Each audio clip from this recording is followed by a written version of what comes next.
भूक लागल्या म्हणून आता घरी जायला उशीर लागेल. घरी राहणार थोडं काम आहे जरा. भूक लागलं म्हणून खाल्ला ऊसा सोमवार सोडायला. रात्री बी काही जीव वाटलं नाही. आज सोमवार सोडायला तर या ऊस खायला. तर हे बघा ऊस मस्त असा ऊस आहे रे खायला.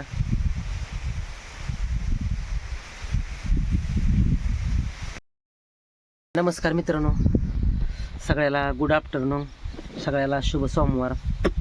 आज सोमवार आहे. रानात आलतो म्हणलं थोड्या काशा पण यायच्या त्या कडनं फणलेला आहे. कुंदेच्या काशा आहेत त्याला. काल यारमळ्यावरून आलो. भांडी ही राडा होता. अंग दुखायला लागले, हात दुखायला लागलाय. भांडी हे सगळे धुवायची, कपडे धुवायची. मग रानात आलोय आता. दुपार झाली आता, टायमिंग भरपूर झालाय. सोमवार आहे. आईला म्हणजे केलत्या चपात्या 2-4 केलत्या. आईला हे करून आले, जेवण हे देऊन आलोय. तर माझा आज सोमवार आहे. मग आता मी ऊसाच्या रानात आहे. म्हणलं आता ऊन झालंय, उन्हाचा कार झालाय, दुपारचा टायमिंग झालाय, जरा ऊस खावा म्हणलं. तर घेतलाय खायला. थोडा चांगला लागते खायला. अजून लई मोठा नाही, एवढा बी गोड नाही, पण बरा आहे जरा असं.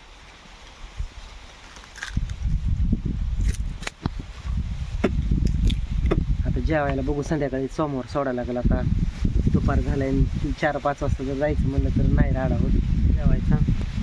तर तुमची सगळ्यांची जेवणं झाली का? माझं जरा सर्दीनं आवाज बी बसले वाटते माझी. मला जरा लई दवदव झाली. आणि काल येरमाळ्याचा डोंगर गुडघ्यावर चढलोय, त्याच्यामुळं गुडघ्याला चट्ट झाले, ते असं चकत्या पडल्या. ते नवस होता आई तुझा डोंगर गुडघ्यावर चढल म्हणून. आणि ते काय झाले, गुडघ्याला अशा चकत्या पडल्या. त्या असं मांडी घालून बसायला लागले की कळ लागते जरा. आता हे पॅन्टीतून ही बी नाही दावलं असं तुम्हाला. इथं असं मांडी घालून बसायचं म्हणलं की दुखतं येईल. त्याची कणकणी आली जरा. अशा पार्लेजी बिस्किटासारखं इकडल्या गुडघ्याला आणि इकडल्या गुडघ्याला चकत्या पडल्या. त्या काल उन्हाच्या पाऱ्यात चाललो, गुडघ्यावर दंडवट घेतला. दतोबा लावण्यापासून जवळजवळ 1 किलोमीटर गुडघ्यावर चालायचं म्हणजे. आणि असं डांबर घेत आणि रक्त हे निघले. जरा हळद लावली या आंघोळ केल्यावर. आणि ते आता गुडघं दुखायला लागले ते. आणि जरा कणकणी झाली त्याची. तरी पण रानात आलो. असं मांडी घालून बसायचं म्हणलं की कळ लागते जरा. असं बाथरूमला बसायचं म्हणलं की जरा अशा शिरात तडतड तडतड करते ते, आकडून जाते ते. पण होता देवाला नवस, खायचा नवस पूर्ण बी केला. कारण कसं आहे, बोललेलं तेवढं देवाला करावंच लागतं. आणि त्याची खरंच कणकणी आली मला आज. लई असं चकत्या पडल्यासारखे झाले त्या पायाला. आणि असो, तुमची जेवणं सगळ्याची झाली का? मग काय अजून रानातनं घरी जायचं आहे आता. ट्रॅक्टर पण यायचं हे करायला. थोडी सरी काढायची ऊसाची. ती सरी काढायला ट्रॅक्टर बी यायचं आहे. ती म्हणलाय 5 वाजता येतो म्हणलाय. मग थोडा ऊस लावा म्हणलं एकरभर.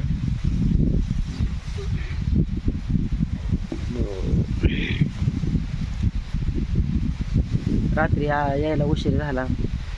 तिथनं सकाळी ती खरकटी भांडी बकऱ्याचा कार्यक्रम होता येरमाळ्याला. देवीला नवस बोललेलो होतो. ते बकऱ्याचा कार्यक्रम होता. मग तिथनं भांडी सगळी नॉनव्हेजची बाहेर ठेवली होती. ती सगळी घरात नाही नेली, बाहेर घासली सगळी. परत कपडे काही नेलेली होती हातरायला, ही कुठं धरायला, ती सगळी घासली. ते असे दंड हे सगळं दुखायला लागले. कणकणी एवढी आली ना, लई काम पडलं. त्यातनं 4 चपात्या केल्या. आणि पुरण राहिलं होतं, पुरणाचा निवद केलेला काल. 2 पोळ्या होत्या, पण काही ती ध्यानातच नाही करायच्या. बघू आता परत करेन. 2-4 चपात्या केल्या. त्या आईने खाल्ली असं चपाती. आईला काढून ठेवलं होतं.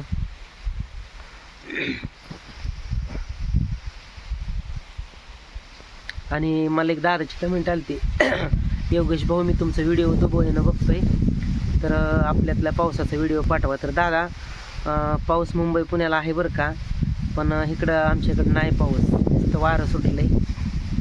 पण पाऊस म्हणावा असं झाला नाही. 2दा-3दा झालता, पण थोडासा आपला झालता, पेंडवालता नुसता. तर मुंबई पुण्याला आहे पाऊस. तिकडं पूर आले ते. आता हे बघू जुलैच्या शेवटच्या आठवड्यात सांगितले म्हणतात पंजाब डक हवामान खात्याचा अंदाज पडला तर बरं झालं. तर दुबईचे दादा आपल्याकडे पाऊस नाही, आमच्याकडे मुंबई पुण्याला आहे. तर तुमचं प्रॉपर गाव कुठलं आहे काही मला माहीत नाही, तुमच्या गावाकडे असाल तर काही सांगू नाही शकत. तर आता इथं बोलत बोलत तुम्हाला एक मला नाही तर एक तांदूळशाचा ठोंबडा दिसलाय, मला आवडती भाजी माझी, तर मी बघितली इथे आता. तर बघा आता आज निघून उद्या परवा दिवशी केव्हा करणं होतं ते तुम्हाला दाखवतो मी तांदूळशाची भाजी. तर काही मोठाची ठोंबडा आहे काही हे तांदूळशाच्या भाजीचा आहे, आता पण एवढा एकच आहे. अजून कुठं असली दुसरी तर बघतो, सापडली तर बरं झालं. सराट्याची भाजी तांदूळशाची भाजी खायला लय भारी लागते, चांगली लागते.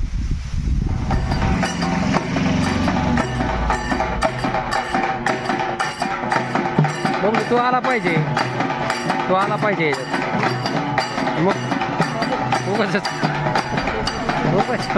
अरे कोण कोण होतं कोण कोण नाही.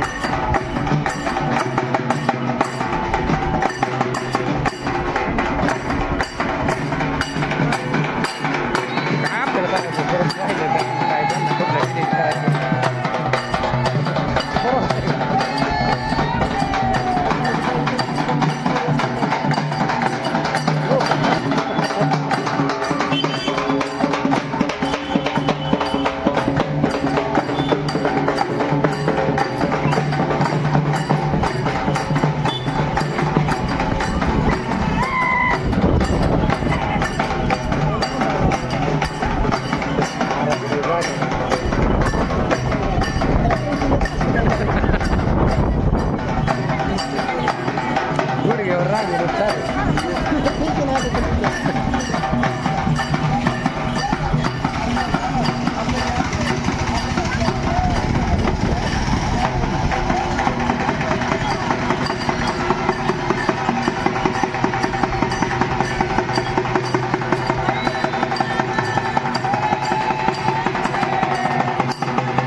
चालू आहे ऊसाची.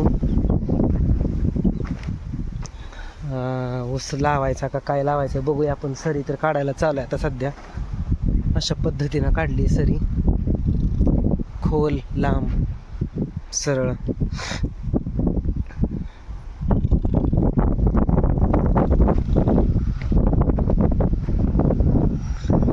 अशी सरी काढलेली आहे.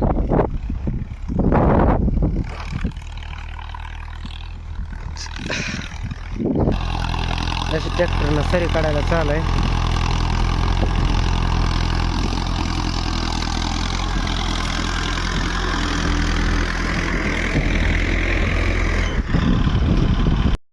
तर मित्रांनो सरी काढायला चालू आहे.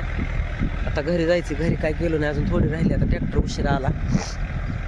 इकडचं रान फळून टाकलेलं हे केलंय रान. एवढं सगळं रान माझं नाही पण केलंय रान. हे ते बी नकाला काहीतरी लागले आणि उभा राहायला येतंय, पण ती काल डोंगर गुडघ्यावर चालल्यामुळं जखम झाली पायाला. नवस होता बरं का, असू द्या बरं वाटेल. आज 2-4 दिवस होईल त्रास जरा. पण बघा आता ही सोमवारला आहे, भूक लागली आहे. आता काय घरी गेल्यावर जातं. ऊस खाल्लाय मगाशी. तर चला मग मित्रांनो, आजचा व्हिडिओ कसा वाटला. थोडं गुडघ्याला बी जखम झाली, सरी काढायचं चालू आहे रानात. भूक लागली म्हणून सोमवारला ऊस खाल्ला. भेटू पुढच्या व्हिडिओमध्ये, तोपर्यंत धन्यवाद, बाय. तर बघू आता काय करायचं काय नाही. वारं पण सुटले आणि इकडलं रान फडून टाकलेलं आहे. इकडं तुरी लावलेली त्या पाणी सोडायचं पण काय दुपारधनं लाईटच नाही. मला पण जरा कणकणी आली आहे, सर्दी, डोकं शिकाय तिथे. मला ॲलर्जीचा लय त्रास आहे. तर बघू आता काय करायचं काय नाही. चालू तर आहे सध्या. आता पाऊस पडायला पाहिजे ना. आता 20 तारखेपासून म्हणते सांगितलं आहे पाऊस. अजून तर काही नाही आमच्याकडं पाऊस इकडं. आज दिवसभर लई काम होतं, कारण काल येरमाळ्याला गेलेलो. भांडी ही घासायची होती, काल आलेली कपडे धुवायचे होते. तिथला व्हिडिओ काढायला म्हणलं, पण माझ्या मोबाईलला चार्जिंगच नव्हती. त्याच्यामुळं काय तिथला जत्रेतला व्हिडिओच काढू शकलो नाही, चार्जिंगच नव्हती काही. आणि थोडंसं गुडघ्यावर पण चाललो. नवस होता गुडघ्यावर चालल्यामुळे हे झालं, जखम झाली. तर असू द्या मित्रांनो, चला भेटू पुढच्या व्हिडिओमध्ये, तोपर्यंत धन्यवाद, बाय.